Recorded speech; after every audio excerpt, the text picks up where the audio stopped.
फल लौट आए, जानवर मजबूत हुए और अग्रसेन अब राजा नहीं, रक्षक कहलाने लगा।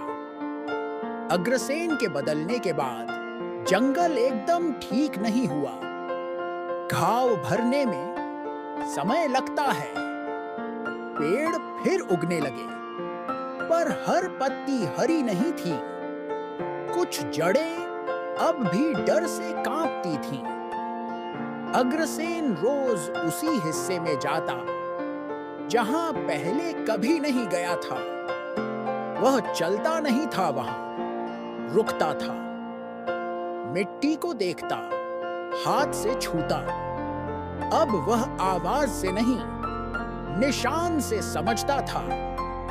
एक दिन उसने देखा, एक पुराना साल का पेड़ अब भी फल नहीं दे रहा।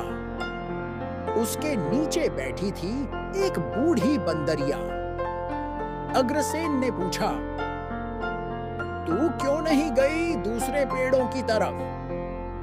बंदरिया बोली, ये पेड़ मेरे बच्चों का बचपन है। अगर ये मरा तो मेरी यादें भी मरेंगी। अग्रसेन कुछ नहीं बोला।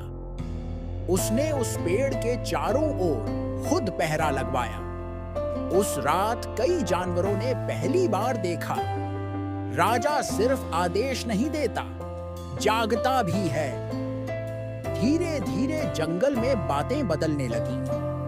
अब सभा में सबसे पहले छोटों को बुलाया जाता। खरगोश बोलते तो सुने जाते।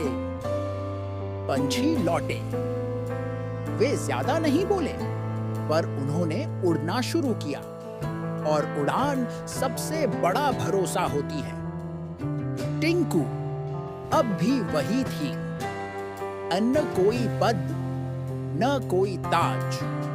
वह बस चलती रहती थी।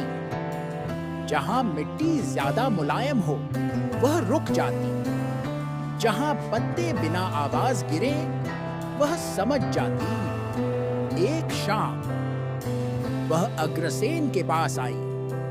बोली, जंगल ठीक हो रहा है, पर याद रखिए, लालच हमेशा लौटता है। अग्रसेन ने सिर हिलाया। अब वह समझता था। उसने जंगल में एक नया नियम नहीं, एक नई आदत बनाई। हर महीने सबसे कमजोर जगह देखी जाएगी, और हर बार सबसे छोटा जानवर पहले बोलेगा।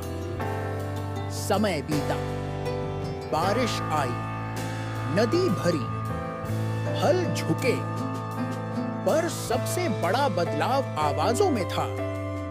अब जंगल चुप नहीं रहता था। किसी जड़ में दर्द होता तो खबर फैलती, किसी शाखा पर बोझ बढ़ता तो हाथ पहुंचते, और अगर कहीं फिर से कुछ धीरे धीरे मरने लगता, कोई नाम नहीं लेता, बस कहता, टिंकू को बुलाओ। वह जड़ देखती है, और दूर से एक छोटी सी गिलहरी दौड़ती आती, क्योंकि जंगल अब जान चुका था, राजा ताकत से बनता है, पर जंगल ध्यान से बचता है। अगर आपको ये कहानी पसंद आई हो तो वीडियो को लाइक करें, और कार्टून कहानी तो चैनल को सब्सक्राइब करना न भूलें, क्योंकि यहाँ रोज मिलती हैं नई नई मजेदार कहानियाँ। धन्यवाद।